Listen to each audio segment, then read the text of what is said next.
მოგესალმებით.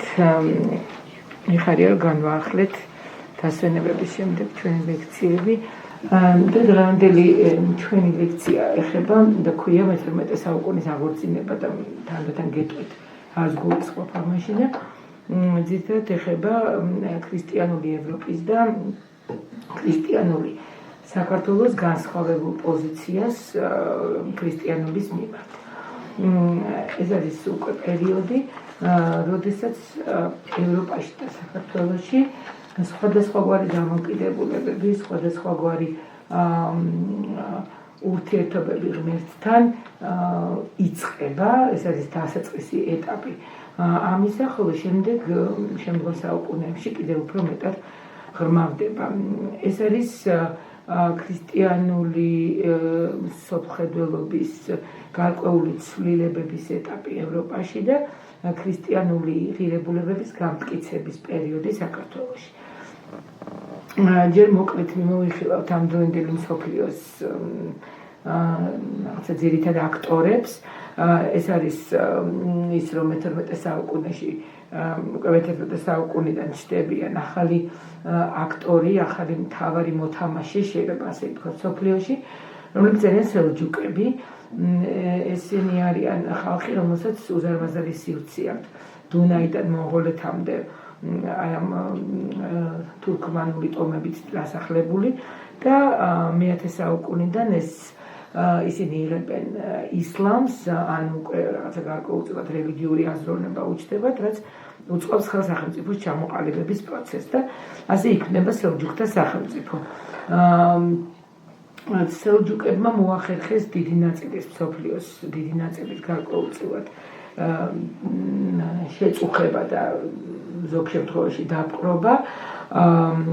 მათი მეთაური თოღრულ-ბეგი ბაღდადში შევიდა და მიიღო სულთნის ტიტული. მან ირანის თვითონ რადგან სახელმწიფოებრიობა არ ჰქონდათ, ჭირდებოდათ რაღაცა სხვა სახელმწიფოზე დაყრდნობა და ასე ისპაჰანს ირჩევს ირანის უმნიშვნელოვანეს ქალაქს და მისი მემკვიდრე ალფ-არსლანი უკვე 1071 წელს ამარცხებს ბიზანტიას. ეს იყო სენსაცია მსოფლიოში. ბიზანტიის რაღაც გარკვეული უძლეველობის მითი იყო პირველად, როდესაც ესე სერიოზულად დაიმსხვრა და მანასკერტთან ბრძოლაში ბიზანტიელები მარცხდებიან სელჯუკებთან. მე-12 საუკუნეში ევროპაში იწყება ეკლესიის და სახელმწიფოს დაცილების პროცესი. საქართველოში კი პირიქით.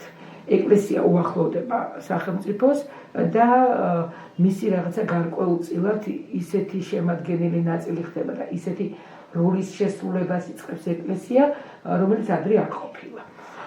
მე-11 საუკუნის ბოლოს ევროპაში იწყება მოძრაობა, რომელიც არის ცნობილი გრიგორიანული რეფორმის სახელწოდებით. ეს იყო პაპი გრიგოლ მე-7, რომელმაც დაიწყო ეს მოძრაობა და ამ მოძრაობამ ფაქტობრივად შეცვალა ეკლესია და ქრისტიანული ევროპა. თავიდან რეფორმა იყო აბსოლუტურად სხვა მიზნით ჩაფიქრებული. ეს იყო იმისთვის, რომ ეკლესია გაეთავისუფლებინათ საერო ხელისუფლებისაგან. რადგანაც დიდი იყო ევროპაში ჩარევა საერო პირების დიდწილად საეკლესიო ცხოვრებაში, კერძოდ განსაკუთრებულად შემაწუხებელი იყო, როდესაც პაპის ტახტს გერმანიის იმპერატორი ძალიან უტევდა და გამომდინარე აქედან ეს რეფორმა დაიწყო ამ მიზნით, მაგრამ დამთავრდა აბსოლუტურად სხვა შედეგებით და დამთავრდა არსებითი ცვლილებებით, რომელთაც გაიყო ღმერთი და კეისარი, პაპი და იმპერატორი. ეს გადაწყვეტილება მთლიანად ეწინააღმდეგებოდა იმას, რასაც მართლმადიდებლობა ქადაგებდა ბიზანტიაში, სადაც კეისარი და პატრიარქი, ანუ საერო ხელისუფლება და სასულიერო ხელისუფლება ერთად მმართველობდა, ანუ ერთი სახით არსებობდა და ერთგვარად ერთიანი იყო. და ამ რეფორმის შემდეგ, ანუ გრიგორიანული მოძრაობის შემდეგ, დასავლური ქრისტიანობა უკვე დეკლარირებდა საერო პირების ავტონომიას და მათი პასუხისმგებლობის საგანგებო სფეროებს, რამაც დიდწილად გამოიწვია სახელმწიფოსა და ეკლესიის გარკვეული დაშორიშორება. ვფიქრობ, რომ სწორედ ამის მიზეზი იყო და ეს იყო დასაწყისი იმისა, რაც შემდეგ გვიანდელ ევროპაში იწყება რეფორმაციის სახით და სადაც კიდევ უფრო შორს წავიდნენ, არა მხოლოდ დაუშვათ საერო და სასულიერო სფეროების გამიჯვნით, არამედ იმით, რომ დაიწყო იმგვარი აზროვნება უკვე, როდესაც ღმერთი არ დგას ადამიანზე მაღლა, სადაც ადამიანი ამბობს, რომ ის არის სამყაროში მთავარი და მას დამოუკიდებლად მარტო ღმერთის დახმარების გარეშე შეუძლია ყველაფრის გაკეთება. სწორედ ჩვენი ლექციის სათაური აღორძინება ამას უკავშირდება, რადგანაც ამ პერიოდის ქრისტიანული ევროპის გარდაქმნას ცნობილმა ამერიკელმა ისტორიკოსმა ჩარლს ჰასკინსმა უწოდა მე-12 საუკუნის აღორძინება. ეხლა რატომ აღორძინება? ამ პერიოდში იმის გარდა, რაზეც ვილაპარაკებთ ჩვენ სასულიერო და საერო სფეროების გაყოფისა, ვითარდება ახალი კულტურა და არის სერიოზული ცვლილებები ქრისტიანულ მენტალობაში. კერძოდ ის, რომ სქიზმის შემდეგ, როდესაც ერთიანი ქრისტიანული სხეული ორად გაიყო და ორი მიმართულების და ორი მიმდინარეობის სახით დაიწყო არსებობა, დასავლურ ქრისტიანობაში, რომელიც ცდილობდა, რომ ერთგვარად რაღაცა ხელოვნურად განსხვავებები ეპოვა იმ ძირ სარწმუნოებასთან, რომელსაც ფაქტობრივად გამოეყო, იწყება სწორედ ესეთი ცვლილებების პროცესი და დასავლურ ქრისტიანობაში აქტიურდება ქალის თემა, განსაკუთრებით, რაც ღვთისმშობლის კულტის გაძლიერებასთან არის დაკავშირებული. ერთი და მეორე იცვლება ქრისტეზე შეხედულებები. როდესაც ქრისტე სიკვდილზე გამარჯვებული, როგორც აქამდე იყო და ასე იყო აღქმული, ახლა ხდება ქრისტე ტანჯული, ქრისტე ჯვარცმული. ასეთი დამოკიდებულება უფლის მიმართ არ იყო, იწყება სწორედ ამ პერიოდიდან. ამ პერიოდში დაიწყო კათოლიციზმში განსაკუთრებული დამოკიდებულების გამოხატვა ღვთისმშობლის მიმართ. პატივისცემა ღვთისმშობლისადმი ცხადია განსაკუთრებულია მართლმადიდებლობაშიც, მაგრამ კათოლიკურ ევროპაში ღვთისმშობელი განსაკუთრებულ უმაღლეს სტატუსს იძენს, რომელზეც აი რამოდენიმე სულ მაგალითს გეტყვით და თქვენ თავად განსაჯეთ შემდეგ რაში მდგომარეობს ეს. და იმდენად ამ პერიოდში ფართოდ შემოვიდა კათოლიციზმში ღვთისმშობლისადმი თაყვანისცემა, რომ კათოლიციზმს ხშირად ღვთისმშობლის რელიგიასაც უწოდებენ.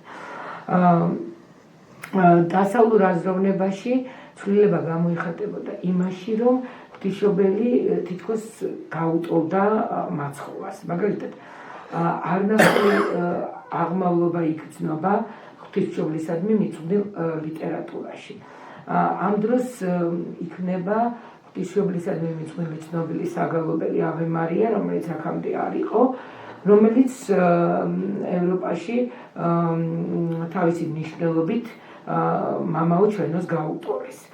აღსანიშნავი არის ღვთისმშობლისადმი მიწვდელი და შეცვლილი იკონოგრაფია, რაც ამ პერიოდიდან აშკარაა. თუკი ჩვენ რომაულ გამოსახულებებში, ანუ აღმოსავლურ ქრისტიანობაში პირველ რიგში ღვთისმშობელი იკონოგრაფიაში, ანუ მის გამოხატულებებში ეს იქნებოდა დაუშვათ ფრესკებზე, ხატებზე თუ ასე შემდეგ არის პირველ რიგში წინ მოდის მისი როგორც დედის დატვირთვა და მისი როგორც დედის კულტი, რომელსაც მუხლებზე უზის ყრმა ან ხელში უყრია ყრმა. ამ პერიოდში დაიწყო დასავლურ აზროვნებაში უკვე მისადმი არა როგორც ქალის, დედის, არამედ როგორც ქალის წინ წამოწევა და მისი გამოხატულება იკონოგრაფიაში აშკარა არის. და იწყება მისადმი როგორც ქალისადმი დამოკიდებულების დაფიქსირება. კერძოდ ის რომ ხოტბა სასხავენ მის დავუშვათ ქალულ სილამაზეს, იქნება პიეტა, მწუხარე ღვთისმშობელი, ამ დროს იქნება ევროპაში მისი სახელობის უამრავი ტაძარი, ეს არის აი თითქოს ბუმი ღვთისმშობლისადმი მიძღვნილი ტაძრების მშენებლობისა და არა მხოლოდ ახალი ტაძრების მშენებლობისა, არამედ უკვე ცნობილ ტაძრებისათვის იწყება სახელის გადარქმევა და მისთვის ღვთისმშობლის სახელობის ტაძრად მოხსენიება. მაგალითად ყველაზე ესეთი ცნობილი მაგალითი ეს არის პარიზის ცნობილი ტაძარი ნოტრ-დამი, რომელსაც თავდაპირველად სენტ-ეტიენი ერქვა და ანუ წმინდა სტეფანეს ტაძარი და ის ესეთი ძალიან როგორც თავისი დაუშვათ გრანდიოზულობით, ისე თავისი მნიშვნელობითა და დატვირთვით ძალიან დიდი იყო ევროპულ ცნობიერებაში. მას გადააქვეს სახელი და წმინდა სტეფანეს ტაძრის ნაცვლად ამ დროს ის იქნება პარიზის ღვთისმშობლის ტაძრად და აქედან უკვე ეს ტაძარი არის ღვთისმშობლის სახელობის. ამ პერიოდიდან მეორე ცვლილება მენტალობაში, რაც გამოიხატება, არის ის, რომ როგორც გითხარით, ძლიერდება იესო ქრისტეს ტანჯვის თემა მის ისტორიულ განვითარებაში და ის ტრადიციული სიკვდილის დამარცხებლიდან იქცა ტანჯულად და ჯვარცმულად. ჯვარი სადმი დამოკიდებულებაც განსაკუთრებულად იზრდება, ჯვარი როგორც მუდამ ქრისტიანობის სიმბოლო იყო და რჩება, მაგრამ მხოლოდ ამ პერიოდიდან იწყება იკონოგრაფიაში ჯვარის გამოსახულება და ჯვარის გამოხატვა. რაც ვფიქრობთ, რომ სწორედ ამასთან არის დამოკიდებული, რომ ქრისტეს მძლეველიდან მისი ჯვარცმულად წარმოჩენის ასპექტთან არის დაკავშირებული. ევროპის ამ პერიოდის ევროპული მენტალობის კიდევ ერთი მახასიათებელი არის ებრაელთა დევნა, რომელიც იწყება ამ პერიოდში, რომელიც აგრეთვე დამოკიდებულია და დაკავშირებულია უბრალოდ ქრისტესადმი დამოკიდებულების ცვლილებაში. დიდი ხნის განმავლობაში ქრისტიანები ებრაელებში ვერანაირ პრობლემას ვერ ხედავდნენ, ისინი თანაცხოვრობდნენ მთელი ევროპის ტერიტორიაზე. მე-10 საუკუნემდე ებრაელთა თემები დასავლეთში იყო მრავალრიცხოვანი და ძირითადად ესენი ვაჭრები იყვნენ, რომლებიც ქრისტიანულ სამყაროს და აღმოსავლეთ შორის ვაჭრობას ახორციელებდნენ. მე-11 საუკუნეებში აი შევადაროთ დაუშვათ რაოდენობრივად გერმანულ ქვეყნებში, სადაც უფრო მეტი რაოდენობა ცხოვრობდნენ ებრაელებისა, 4000-მდე ებრაელი იყო და უკვე სულ 1 საუკუნის განმავლობაში მოხდა მათი რაოდენობის ძალიან სწრაფი ზრდა და უკვე მე-12 საუკუნეში ებრაელთა რაოდენობა გერმანიკულ ქვეყნებში 20,000 აღწევს. ქრისტიანი მმართველები ებრაელებს ყოველთვის ასე ვთქვათ დასაქმებულები იყვნენ, იმიტომ რომ იწვევდნენ ეკონომიკური პრობლემების მოსაგვარებლად, რადგანაც ძლიერები იყვნენ ებრაელები ამაში, ისინი იყვნენ კარგი ექიმები და ამიტომ მაღალი წრის ევროპელ ბარონებს, ჰერცოგებს და ასე შემდეგ პირადი ექიმები სწორედ ებრაელები ყავდათ. ებრაელთა დევნის დასაწყისად ზოგიერთი ისტორიკოსი ასახელებს ჯვაროსნულ ლაშქრობებს. კერძოდ იერუსალიმის აღებით ფიქრობენ, რომ და ზოგადად იერუსალიმისათვის ბრძოლის პერიოდში მოგეხსენებათ ჯვაროსნული ლაშქრობები სწორედ ამისკენ იყო მიმართული, რომ ევროპელებს გაეთავისუფლებინათ ქრისტეს საფლავი და დაებრუნებინათ პალესტინა, იერუსალიმი. და მას შემდეგ, რაც იერუსალიმს იღებენ, ამ ქალაქთან დაკავშირებული ჯვარცმული ქრისტე, როგორც ებრაელთა მსხვერპლი, იწვევს ებრაელებთან მიმართებაში ტრულ დამოკიდებულებას და სიძულვილს. პირველად იქნენ აღქმულნი ებრაელები, როგორც ძირითადი დამნაშავეები ერთგვარად ამ საკითხში და იერუსალიმის აღებით, რომლითაც ევროპელებს ძალიან დიდი ძალისხმევა დასჭირდათ ამისი, ებრაელთა აი ეს ერთგვარად მრავალრიცხოვანი ყოფნა იწვევს უკვე პრობლემას.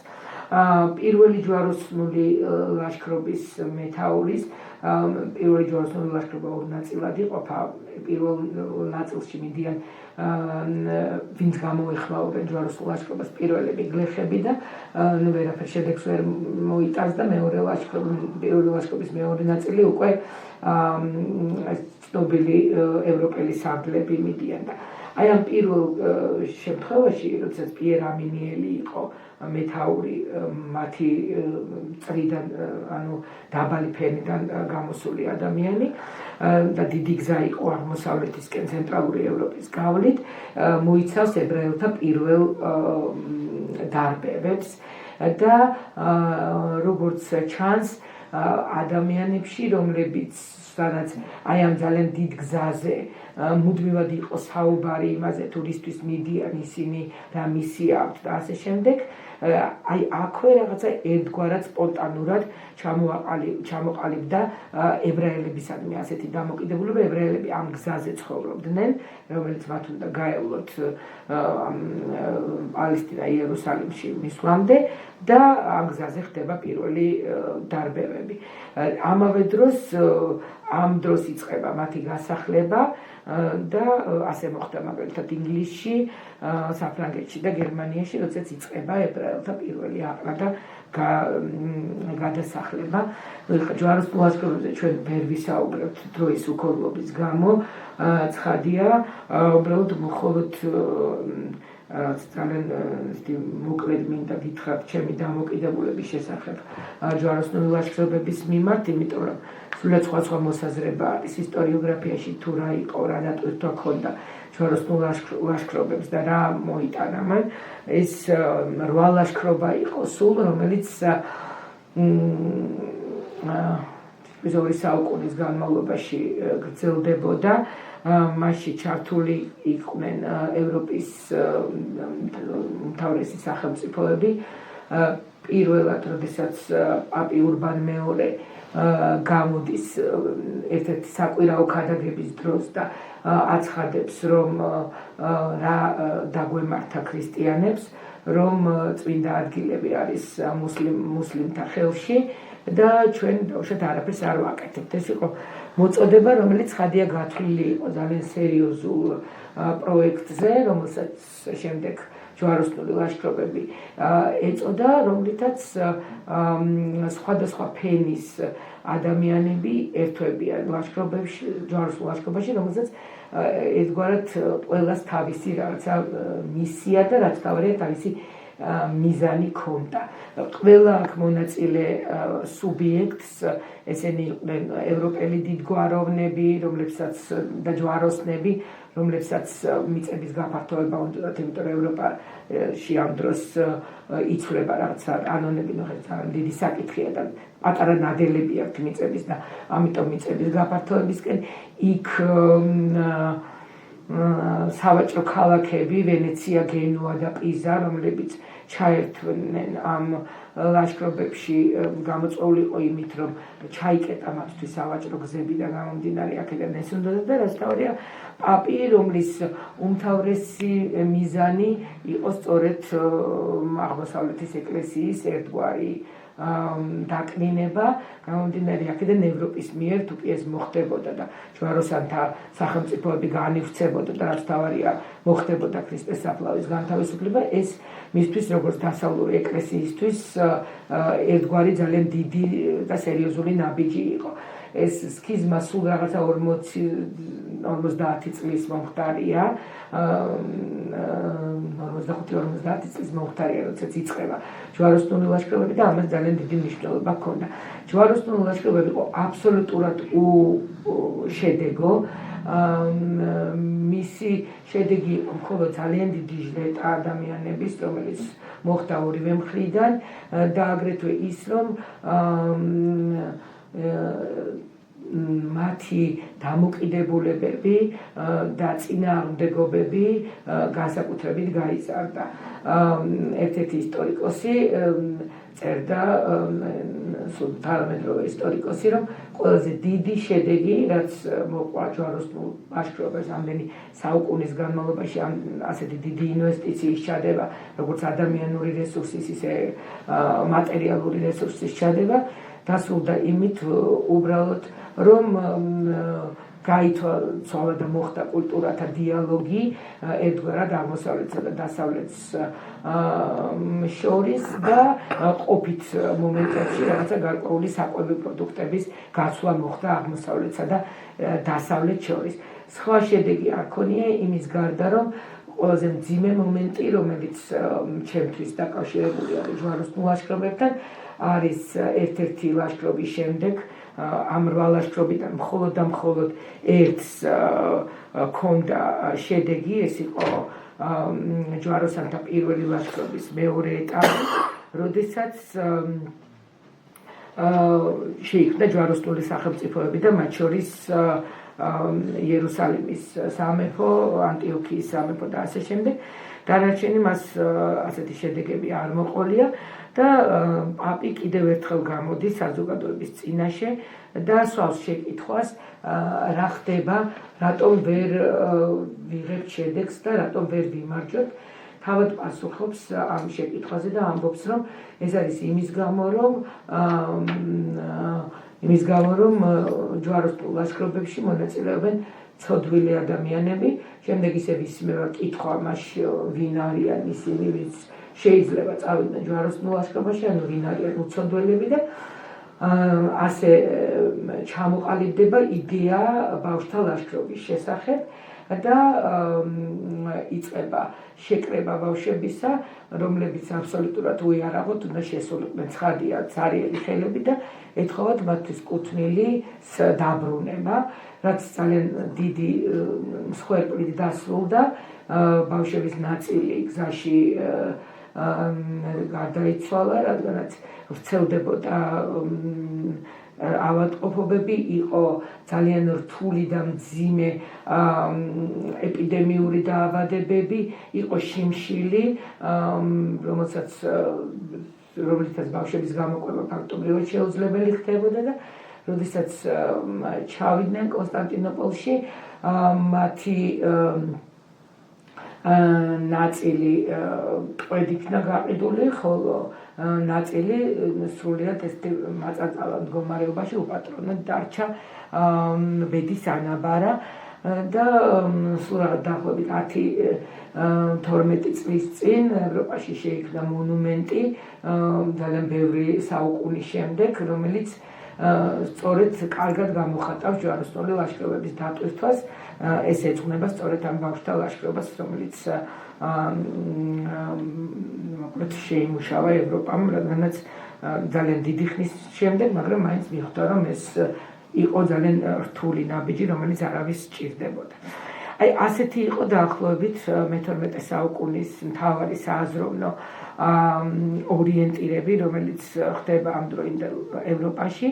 ახლა გადავიდეთ ჩვენი ლექციის მეორე ნაწილზე და განვიხილოთ თუ როგორი იყო საქართველოს დამოკიდებულება ამ ასპექტში, აი ამ პერიოდში ზუსტად, როდესაც მსგავსი მოვლენები და მსგავსი აზროვნება არის დაფიქსირებული ევროპაში. მე-12 საუკუნის ქართული თვითცნობიერება იდენტობის მახასიათებლების სერიოზული გამტკიცებით ხასიათდება. ამ დროს იქმნება თვისებრივად ახალი ქვეყანა, სრულიად ახალი საგარეო პოლიტიკური სტატუსით, ამაღლებული სარწმუნოებრივი მიდგომით, ახალი სახელმწიფო ინსტიტუტებით, განსხვავებული მენტალობით, რაც განსხვავდება წინა საუკუნეებისაგან, საქართველოს მრავალრიცხოვან ეთნოსთა მიერ მოქალაქეობის სრული განცდით და აბსოლუტური ჰარმონიით განსხვავებით ევროპისაგან სამეფო და სასულიერო ხელისუფლებას შორის.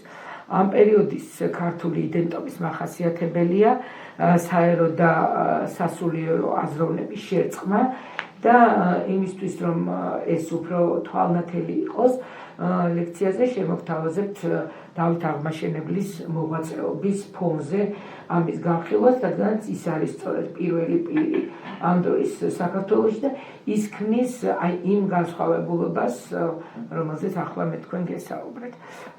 პირველი შეკითხვა, რომელიც დგება ხოლმე დავით ტახტზე ასვლასთან დაკავშირებით, არის ის თუ რა მოხდა 1099 წელს. ეს არის შეკითხვა, რომელზეც ქართული ისტორიკოსები სხვადასხვა გვარად სცემენ პასუხს. ნაწილი ისტორიკოსებისა მიიჩნევს, რომ ეს 1099 წელს მოიხსენებათ დავითი ავიდა ტახტზე. ეს იყო სამხედრო გადატრიალება, რომლის შედეგადაც დავითი ავიდა ტახტზე, ხოლო ნაწილი მეცნიერებისა ფიქრობს, რომ ეს არ ყოფილა ძალდატანებითი, ანუ არ ადგილი არ ქონია გადატრიალებას, არამედ დავითის მამამ გიორგი მეორემ თავად დაადგა გვირგვინი ნებაყოფლობით გადასცა თავის ვაჟს.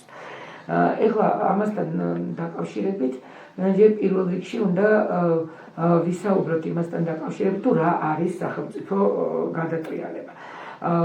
სახელმწიფო გადატრიალების ფორმულირება ძალიან მარტივია.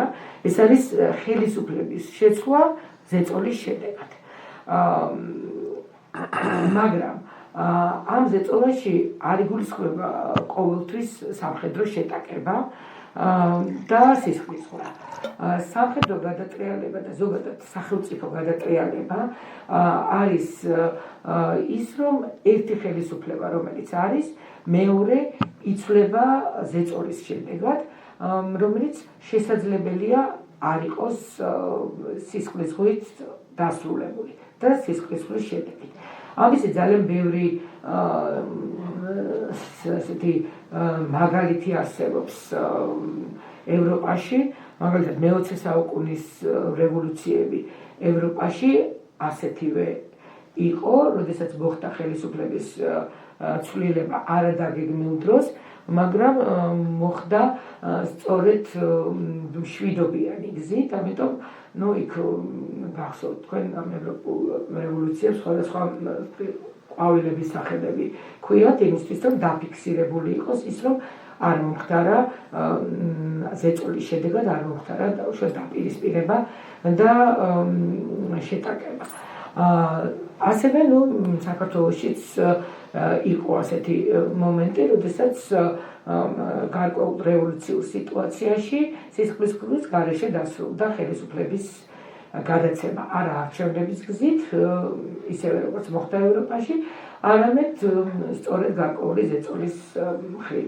გამომდინარე აქედან დავითის ეს ტახტზე ასვლაც შეიძლება აღვიქვათ როგორც არც ერთი იმ მოსაზრების, რომელსაც ქართული ისტორიკოსები გამოთქვამენ უარყოფის შედეგად. რადგანაც მე ვფიქრობ, რომ დავითის ტახტზე ასვლა რასაკვირველია იყო გადატრიალება, რადგანაც თუკი სახელმწიფო გადატრიალება არის ის, რომ ზეწოლის საფუძველზე ხდება ცვლილება, ის იყო სახელმწიფო გადატრიალება, მაგრამ ისინი, რომლებიც მეორე მხარეს არიან ისტორიკოსებისა და ფიქრობენ, რომ გიორგიმ ნებაყოფლობით გადასცა ტახტი თავის ვაჟს, ეს მოსაზრებაც აბსოლუტურად თანაარსებობის ტოლფასი არის, რადგანაც ორივე მოხდა ეს. იყო ზეწოლა მასზე, მაგრამ მეორე მხარეს, ანუ გიორგი მეორეს, იყო კეთილგონიერება იმისა, რომ მას არ ჩაერთო სამხედრო ძალა, არ მოეწვია თავისი სამხედრო არმია, არ დაპირისპირებოდა და ასე შემდეგ, არამედ ნებაყოფლობით გადაეცა ტახტი. გამომდინარე აქედან ვფიქრობ, რომ სწორედ ეს მოხდა საქართველოში, როდესაც ორივე მხარე მიხვდა, რომ ეს უკეთესი იყო და მშვიდობიანად უნდა მომხდარიყო ტახტის გადაცემა.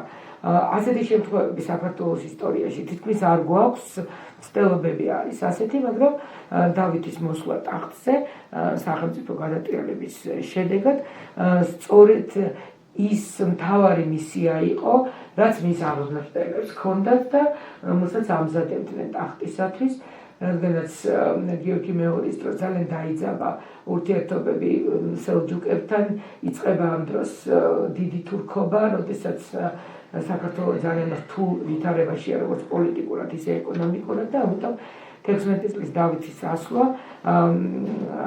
წყობრად ჩამოყალიბებული პროგრამით იყო ძალიან მნიშვნელოვანი საქართველოს იმდროინდელ ისტორიაში. დავითი სრულიად მომზადებული მოდის ტახტზე. შეიძლება ითქვას, რომ მას გაწერილი აქვს თავისი ეროვნული პროგრამა, რომელიც მან უნდა შეასრულოს მისი მეფობის დროს. და ასე მიზანმიმართულად განაგრძობს ის თავის მოღვაწეობას და 36 წლიანი მმართველობის პერიოდში თითქმის ყველაფერი შესრულდა, რაც მას ერთგვარად დაგეგმილი ჰქონდა. დავითის ისიც კი გათვლილი ჰქონდა, რომ თბილისის აღება მისი მეფობის ბოლოს უნდა მოხდარიყო და ასეც მოხდა. დიდგორის ომის შედეგად სწორედ ხდება მის მეორე წელს თბილისის განთავისუფლება სელჯუკთაგან. სამი მთავარი პერსონა ჩანს დავითთან დაკავშირებით, მისი როგორც ტახტზე ასვლასთან დაკავშირებით, ისე ზოგადად მის მოღვაწეობასთან დაკავშირებით, რომელიც მისი სამი მთავარი დასაყრდენია. ქართლის ცხოვრება ამ სამ პერსონას ასახელებს, ისინი სამივე საეკლესიო პირები არიან. ეს არის ერთი გიორგი მწვინო-ბართლოხუცესი, რომელიც იყო მისი აღმზრდელი, იყო ბერი არსენი და ბერი იოანე, რომელიც მისი პირადი მოძღვარი იყო. და სწორედ ამ სამი პერსონის დახმარებით მოდის ის ტახტზე და აგრეთვე მათთან ერთად აგრძელებს მის მოღვაწეობას. დავითი თავისი სიცოცხლის ბოლოს წერს ძალიან მნიშვნელოვან სინანულის კანონს გალობანი სინანულისანი, რომელიც თვითონ ძალიან საინტერესო ნაწარმოებია, ამავე დროს ამ თვალსაზრისით არის ჩვენთვის საინტერესო, რომ ის სამჯერ ახსენებს იმ თავის სიყრმის ცოდვას, რომელსაც ის მთელი ცხოვრება ინანიებდა და ეს იყო სწორედ მამის ერთგვარად ძალდატანებით ტახტიდან გადადგომას. ეს კიდევ უფრო მეტად ამყარებს ჩვენს თვალსაზრისს იმასთან დაკავშირებით, რომ სწორედ ეს მოხდა საქართველოში და წერია ამ თხზულებაში, რომ მიუტევე უფალო დავითს ცოდვანი სიყრმისა და ცდომილებისანი, რაც სწორედ აი მამისადმი დამოკიდებულებაში გამოიხატა. მინდა ვთქვა, რომ გიორგი მეორე გარდაცვალებამდე ინარჩუნებდა უფლებას, რომ მისი ხელთვა ყოფილიყო, ანუ მისი ხელმოწერა ყოფილიყო ყველა იმ დოკუმენტზე, რომელიც გამოდიოდა და ის ძალიან დიდი პატივით სარგებლობდა საქართველოს სამეფო კარზე. დავითი კი მთელი მისი ცხოვრების განმავლობაში ინანიებდა სწორედ აი ამ მის ცოდვას. საერო და სასულიერო აზროვნების შერწყმა არის დავითის მოღვაწეობის ერთ-ერთი ძალიან მნიშვნელოვანი ასპექტი და მე ვფიქრობ, რომ მისი მოღვაწეობის წარმატების ერთ-ერთი სერიოზული საწინდარი არის სწორედ ეს, რაც აი ამ საეკლესიო იერარქებთან დამოკიდებულებაშიც გამოიხატებოდა. მათთან კონსულტაციისა და მოლაპარაკებების გარეშე დავითი არც ერთ გადაწყვეტილებას არ იღებდა, მაგრამ არ მინდა გაიგოთ ისე, თითქოს დაუშვათ საეკლესიო პირები მას რაღაცას ეუბნებოდნენ, ის მოდიოდა და ამას ახორციელებდა. ეს რა თქმა უნდა ასე არ იყო, მაგრამ იყო ურთიერთთანამშრომლობა, იყო ურთიერთშემოქმედებითობა, რომლის მაგალითი ძალიან ცოტა არის ზოგადად მსოფლიო ისტორიაში, იმიტომ რომ ეკლესიისა და სახელმწიფოს დამოკიდებულებები ძალიან ხშირად ხდება ხოლმე ესეთი ბრძოლის ასპარეზად, თითოეულს უნდა თავისი დაუშვათ ძალის დემონსტრირება და ასე შემდეგ, მაგრამ დავითისა ეს დამოკიდებულება ეკლესიისადმი და მისი ურთიერთობები ეკლესიასთან არის განსაკუთრებულად მნიშვნელოვანი და გამორჩეული. პირიქით ის რა თქმა უნდა თვითონ წყვეტდა რა უნდა გაეკეთებინა, მაგრამ მათთან კონსულტაციის შედეგად იყო ის, რომ თავისი გადაწყვეტილების სისწორის გარანტი დავითისთვის მის პოლიტიკურ ალღოსთან ერთად საეკლესიო მოღვაწეთა ღვთივგამცნობილი აზროვნება და გამოცდილება იყო. ეს იყო სწორედ დავითის ძალიან მნიშვნელოვანი ასპექტი და ძალიან მნიშვნელოვანი შტრიხი მოღვაწეობისა. საყურადღებო ქმედება არის დავითის მიერ ორი სახელოს გაერთიანება, რომელიც ქართულ ისტორიოგრაფიაში სხვაგვარად არის აღქმული. ეს არის მწიგნო ბართუხუცესისა და ჭყონდიდელის სახელობის გაერთიანება, რომელიც რუისურბნისის საეკლესიო კრებაზე ხდება. ქართულ საისტორიო მეცნიერებაში, სასკოლო სახელმძღვანელოებში და სხვა საცნობარო ლიტერატურაშიც ეს არის ისე რომ მოწოდებულია ისე რომ ეს არის ეკლესიის სახელმწიფოსადმი დაქვემდებარების აქტი. მე არ ვეთანხმები ამ მოსაზრებას და მოგახსენებთ ჩემ პოზიციას. ვფიქრობ, რომ დავით აღმაშენებლის მიზანს სრულად არ წარმოადგენდა ეკლესიის სამეფო კარისადმი დამორჩილება. მას როგორც სულიერს და მართლმორწმუნე ადამიანისთვის ყველაზე ახლოს მდგომი და მოკავშირე იყო სწორედ მაღალი საეკლესიო რანგის ფიგურები, რომელთანაც მას ურთიერთობა ჰქონდა.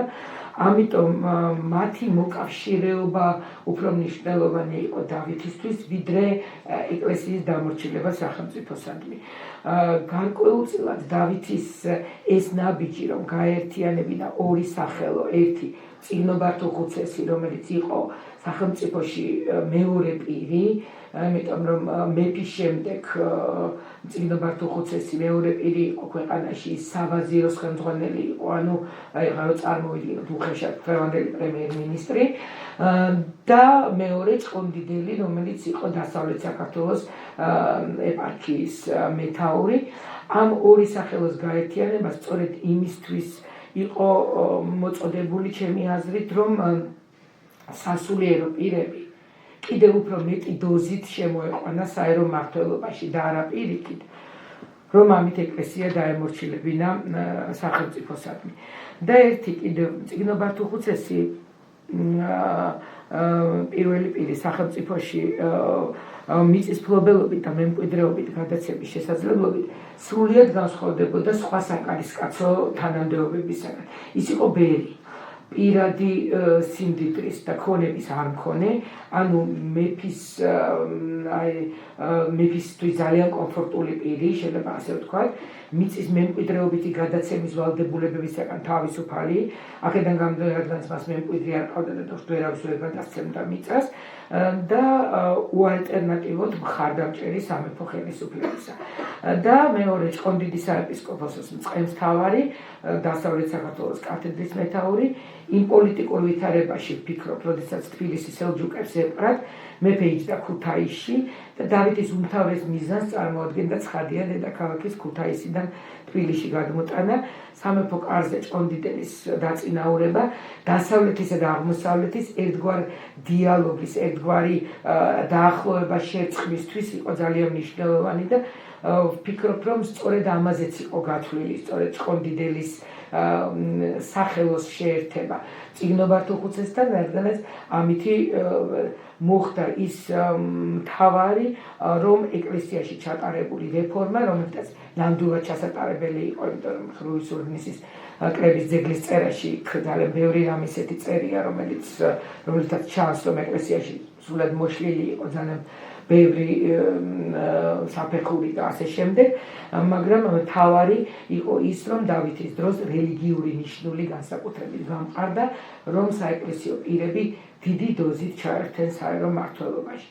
და ერთი კიდევ რაც დავითის მოღვაწეობასთან არის ჩემი აზრით დაკავშირებული, ეს არის მოქალაქეობის ინსტიტუტის ჩამოყალიბება ამ დროის საქართველოში.